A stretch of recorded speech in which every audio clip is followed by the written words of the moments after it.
हमारे बीच में चंद्रशेखर आज़ाद हैं, जिनको रावण के नाम से भी जाना जाता है। हमारे मंच पर आने के लिए आपको बहुत बहुत शुक्रिया, चूंकि आप सदन में थे और कीमती समय निकाला आपने। तो पहला सवाल चंद्रशेखर जी आपसे यही कि आपने कमज़ोर तबकों की राजनीति के लिए सियासत शुरू किया था, क्या सांसद बनने के बाद बहुत कुछ बदल गया? जिस जगह से चले थे, क्या उस कारवां को आगे बढ़ा पाए आप? जिम्मेदारी बढ़ गई है और मैं कोशिश कर रहा हूं कि चाहे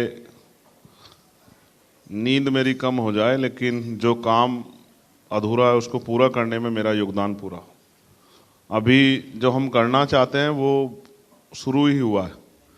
जहां बाबा साहब अम्बेडकर ने छोड़ा, वहां से काशीराम साहब ने पकड़ा। जहां से काशीराम साहब ने छोड़ा, माननीय बहन जी ने पकड़ा। और जहां बहन जी ने छोड़ दिया, वहां से हमने पकड़ लिया और उसको अब हम मंजिल तक पहुंचाएंगे। हमारे महान पुरुषों का अधूरा सपना पूरा होना चाहिए। आप कह रहे थे कि आपकी नींद नहीं पूरी हुई, लेकिन आपकी वजह से बहुत सारे लोगों की नींद उड़ गई है, जिसमें एक बसपा सुप्रीमो मायावती भी हैं। उनको ये लगता है कि जो दलित समाज का वोट बैंक है, जो उनके साथ था, वो चंद्रशेखर आज़ाद के साथ आ गया, यानी भीम आर्मी के साथ आ गया। वो बहुत डरी सी लग रही, जब भी कहीं आप जाते हैं तो उनका ट्वीट जरूर आ जाता है। देखिए, आपने कभी डरी हुई नहीं?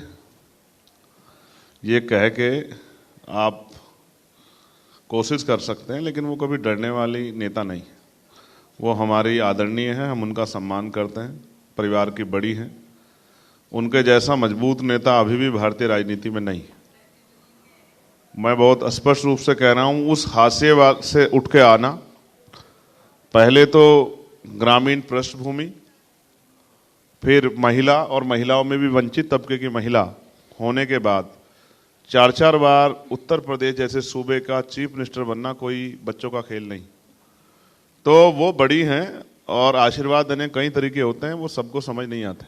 लेकिन उन्हीं के भतीजे हैं आकाश आनंद। वो जब लोकसभा चुनाव चल रहा था तो उन्होंने आपको लेकर कहा कि छुटभैया नेता आते हैं और फिर गायब हो जाते हैं। अब लोकतंत्र में जो हमारा संविधान है वो बहुत आज़ादी देता है सभी को। कोई कुछ भी कह सकता है, आप भी कुछ भी कह सकते हैं, सड़क चलता आदमी भी कोई कुछ कह सकता है। हम इन सब चीज़ों पर ध्यान नहीं देते, सिर्फ लक्ष्य पर ध्यान देते हैं। हमारा पूरा, आपको महाभारत याद है ना? अर्जुन का ध्यान कहाँ था? मछली की आंख पे। और हमारा ध्यान है उस अधूरे काम पे जो जिस रिफॉर्म की आज जरूरत है, उस पर हम प्रयास भी कर रहे हैं। जब हम उस पर प्रयास कर रहे हैं, वो सब लोगों को अच्छा नहीं लगेगा, क्योंकि इस देश में जैसी विविधता है उसको समझना आसान काम नहीं। मैंने BA MA कर ली, BTech MTech कर लिया, MBA MCA कर लिया, PhD कर ली, तो ऐसा नहीं कि मैं देश को समझता हूँ। देश अनेक जाति धर्मों से, बोली भाषाओं से, खान पान से मिलकर बना है। और अभी भी देश में, देश के प्रधानमंत्री जी 80-85 करोड़ लोगों को 5 किलो राशन दे के जिंदगी गुजर करने की बात कर रहे हैं। तो आप समझिए कि अभी देश में क्या हालात है। आज़ादी के 75 साल बाद भी अगर लोग अपने पैरों पे नहीं खड़े हैं और अच्छा भोजन, पीने के लिए साफ पानी, पहनने के लिए अच्छे कपड़े और सर पे अच्छी छत की व्यवस्था नहीं है, तो देखिए कितने रिफॉर्म होने बाकी। इसी कड़ी में मैंने परसों जो है संसद में एक निजी विधेयक जो है, गैर सरकारी विधेयक पेश किया है कि सरकारी नौकरियां लगभग खत्म कर दी है सरकार ने। निजीकरण, लेटरल एंट्री, संविदा, NFS, पता नहीं क्या क्या करके निकालने की तैयारी की है। आने वाले कल में कोई सरकारी नौकरी नहीं होगी। तो मगर जो हादसे पे तबका, उसको कैसे खड़ा करोगे? जिसको अवसर नहीं था, जिसको मौका नहीं मिला। जैसे हमें मौका नहीं मिलता तो हम कैसे दिखा पाते हैं? यही बात तो हम कह रहे हैं कि जिसके लिए चंद्रशेखर आजाद ने अपनी सियासत शुरू की थी, क्या उनको आगे ले जाने के लिए आपने क्या फ्यूचर बनाया? आपकी पार्टी का क्या फ्यूचर? आपने जो सोचकर सियासत में कदम रखा था, वो कहां पर है आप? हमें तो व्यवस्था इधर ले आई। हम तो वकील हैं और भी हमारे वकील साथी यहाँ बैठे हैं, और हमारा काम है, हम न्याय के बीच की कड़ी।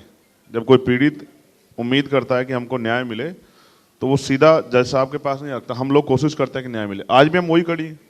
तो जिनको अधिकार नहीं मिला है, उनका अधिकार दिलाने के लिए संघर्ष कर रहे हैं। जैसा आपने कहा, उसी को मैं आगे बढ़ा देता हूँ। बहुत सारे रिफॉर्म की जरूरत है। हम कोशिश कर रहे हैं कि जातिगत जनगणना हो। आज हमने पार्लियामेंट में बोला, और SC ST OBC के लोगों को रिफॉर्म के तौर पे अब निजी क्षेत्रों में आरक्षण की व्यवस्था होनी चाहिए, जिससे कि बहुत सारे लोगों को अवसर मिले। मैं इसका उदाहरण आपको देता हूँ। मैं बहुत अच्छा क्रिकेट खेलता हूँ, मेरे क्षेत्र के लोग भी जानते हैं, और अगर मुझे मौका मिलता तो शायद मैं आज के जो महान क्रिकेटर हमारे जो क्रिकेट खेल रहे हैं शायद उनमें से कुछ लोगों को पीछे छोड़ देता, बहुत अच्छा खेल कर दिखाता, लेकिन अवसर ही नहीं है। गांव की प्रतिभा का कहाँ सम्मान है? पैसा चाहिए, पावर चाहिए, पहचान चाहिए। जब ये जिस पर नहीं होगी वो कैसे आएगा?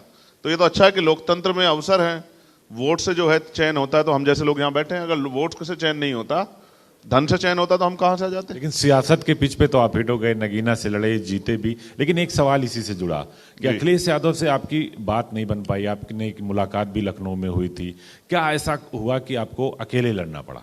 देखिए ऐसा है, अभी आपके यहीं से गए, वो पार्लियामेंट में हमें मिलते रहते हैं, और अभी वो कल उनका बड़ा आलोचना हुई। हम तो आलोचना करते नहीं है कि वो पीडीए का नारा दिए और उनको माता प्रसाद जी को बना दिए। हम तो उनको ये कहेंगे, हमारा सुझाव है, बाकी तो उनको करना है, कि 2027 का चीफ मिनिस्टर का दावेदार भी उनको माता प्रसाद पांडे जी को बना देना चाहिए।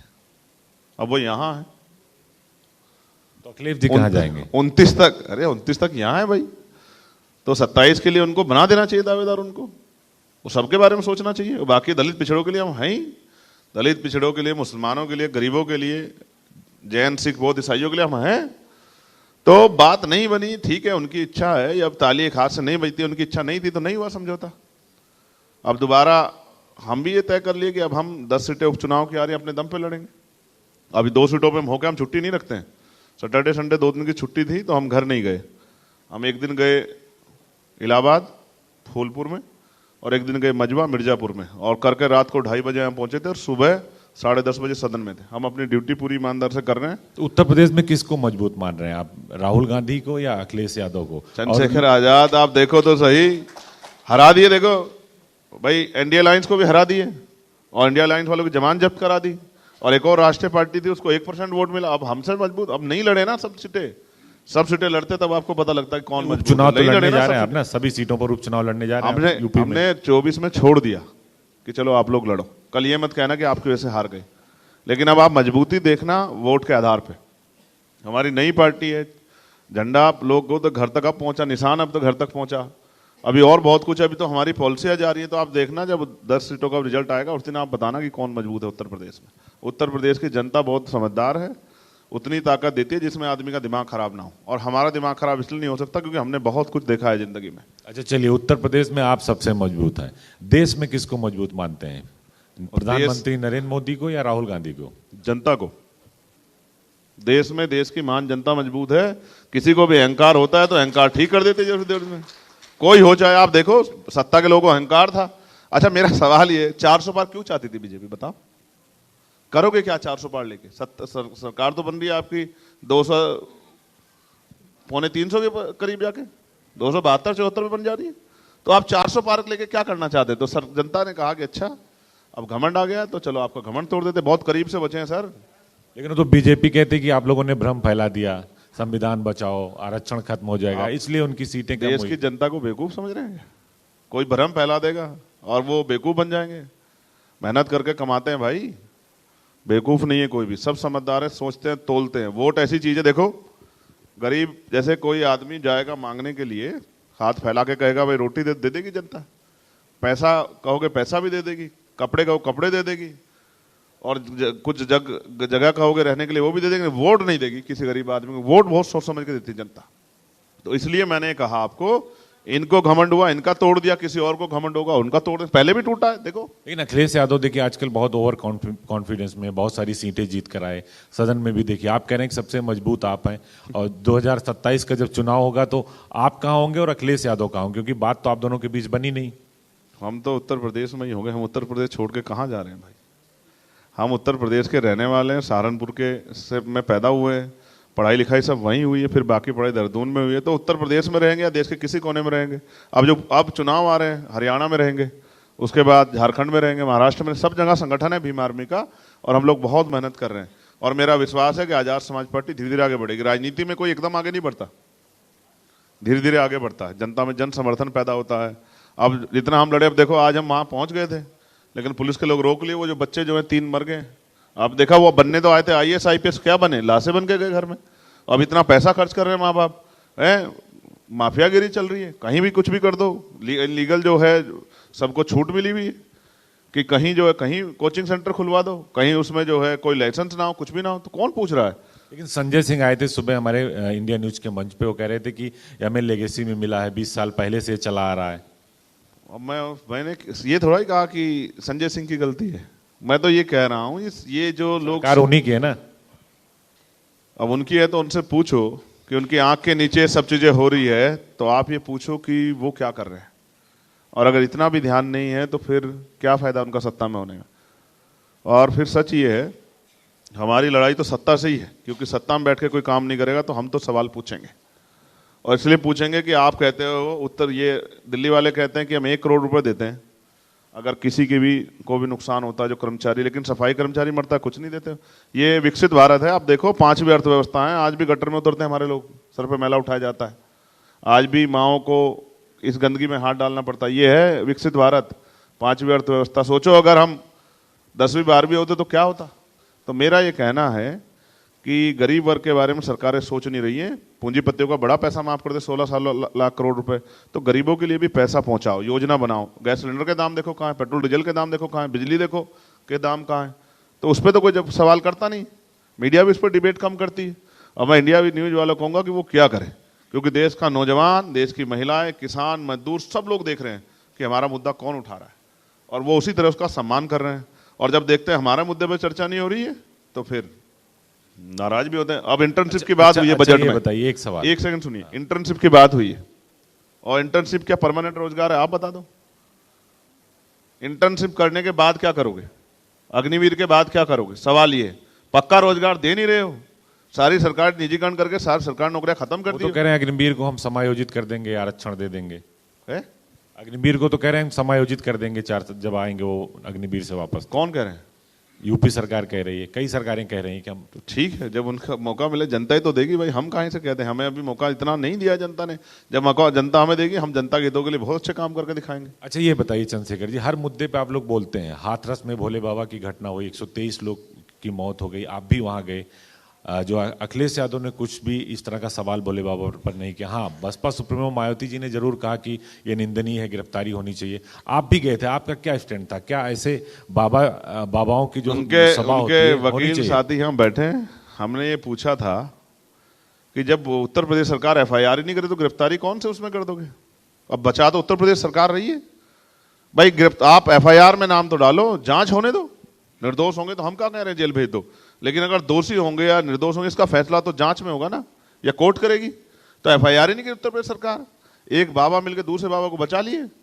अब ये सोचो, यही समझो, एक तरफ निर्दोष व्यक्ति जेल चला जाता है और दूसरी तरफ दोषी व्यक्ति। अभी मैं आपको उत्तर प्रदेश कानून व्यवस्था के बारे में बताता हूँ। उत्तर प्रदेश का सवाल आपने किया, 2.5 साल की बच्ची जो है उसके माँ बाप कह रहे हैं कि उसको नोच दिया है, रात को उठा के ले गए, और उनके माँ बाप ही एविडेंस कलेक्ट कर रहे हैं, पुलिस हाथ पे आदर के बैठी है मेरठ में, और कोई जाता पूछने तो धमका देते हैं, कहते भाग जाओ यहाँ से। ऐसे ही मैं यहाँ गाजियाबाद में गोली मार दी, सरेआम गोली मार दी बाप बेटे को। राजस्थान में गर्दन तलवार से काट दी। हम कहाँ रह रहे हैं?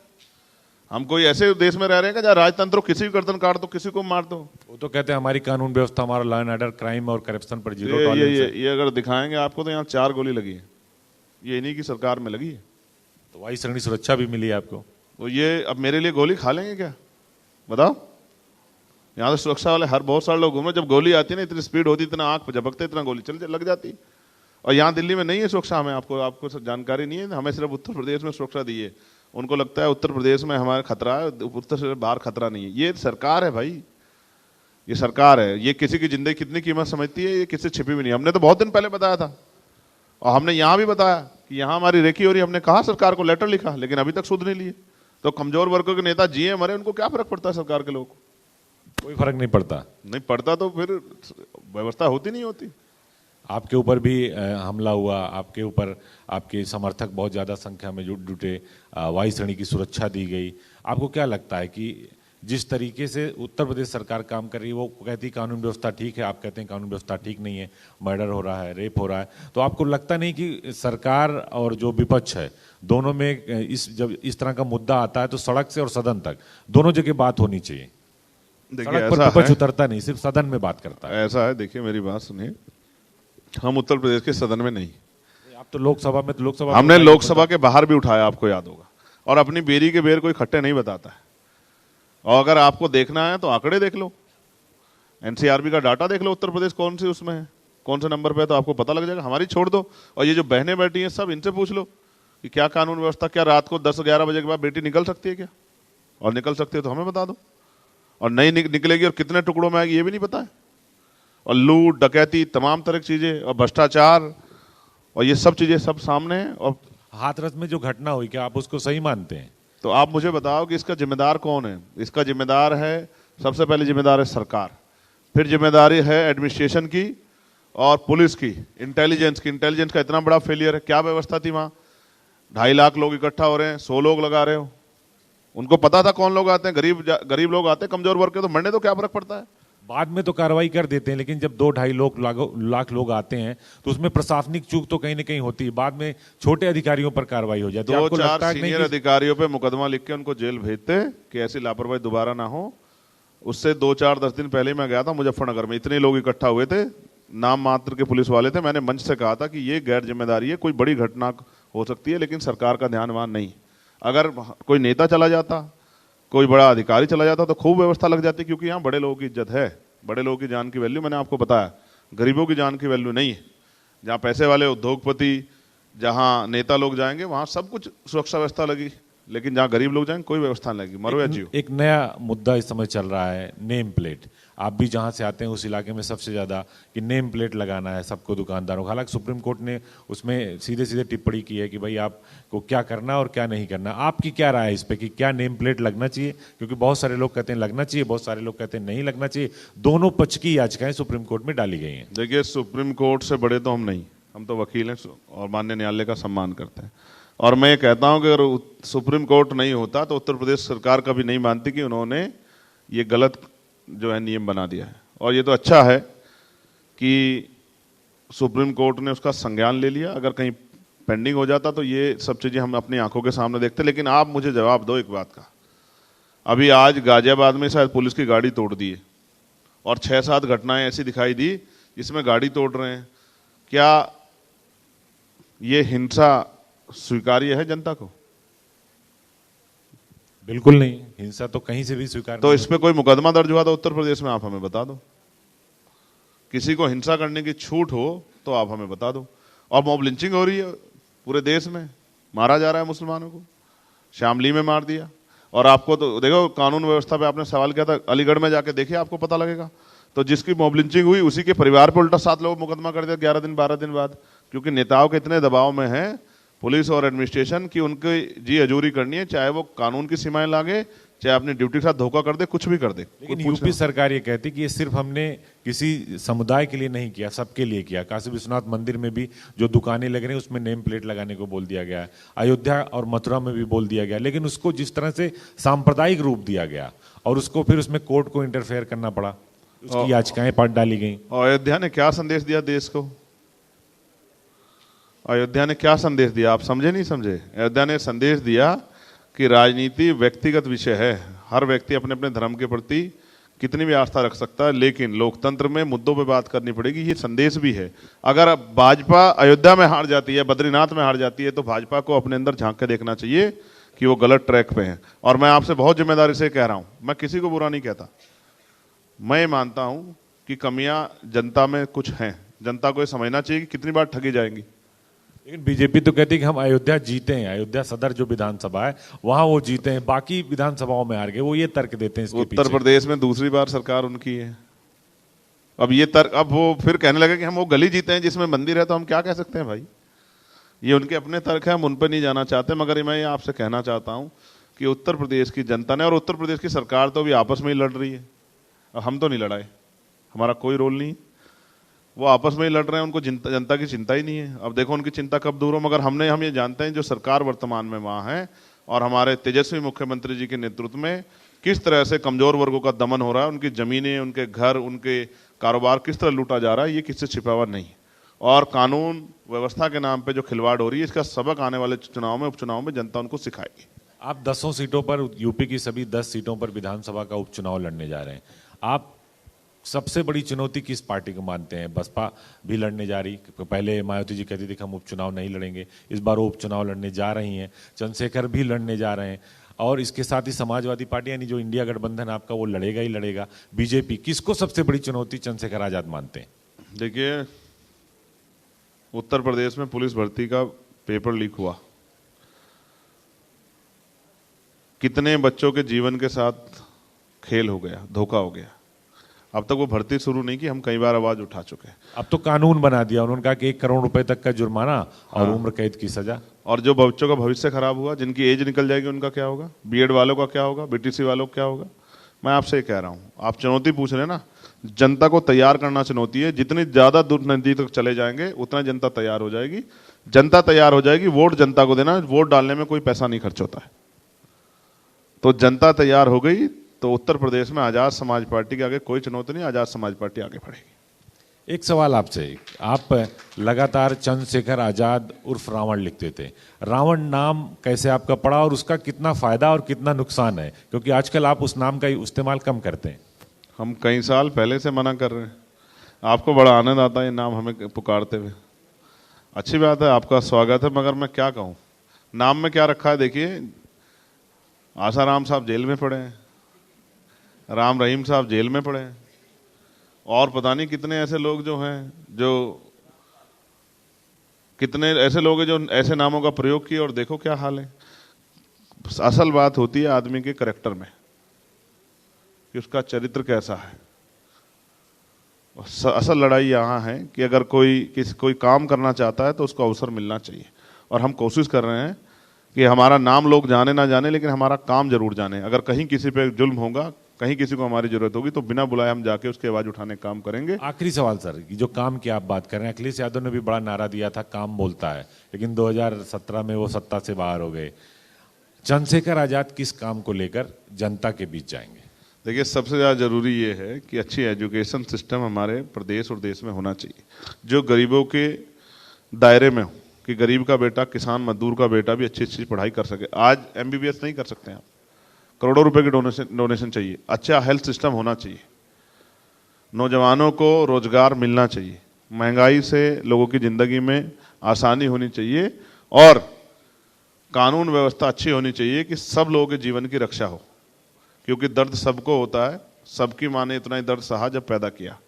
तो किसी को अगर आजाद भारत में और अमृत काल वाले भारत में अगर आज भी इतनी हिंसा हो रही है, तो सरकार को जवाब देना चाहिए कि वो कुर्सी बैठ के क्या कर रहे हैं। अगर कानून व्यवस्था अच्छी नहीं कर सकते तो कुर्सी पे बैठने का, कुर्सी से चिपकने काम बंद करो और कुर्सी छोड़ो और नए लोगों को मौका दो। बहुत बहुत शुक्रिया चंद्रशेखर आजाद जी का इंडिया न्यूज के मंच पर आने का और अपना कीमती समय देने के लिए बहुत बहुत शुक्रिया sir. For more such videos, subscribe to the NewsX YouTube channel, hit the bell icon.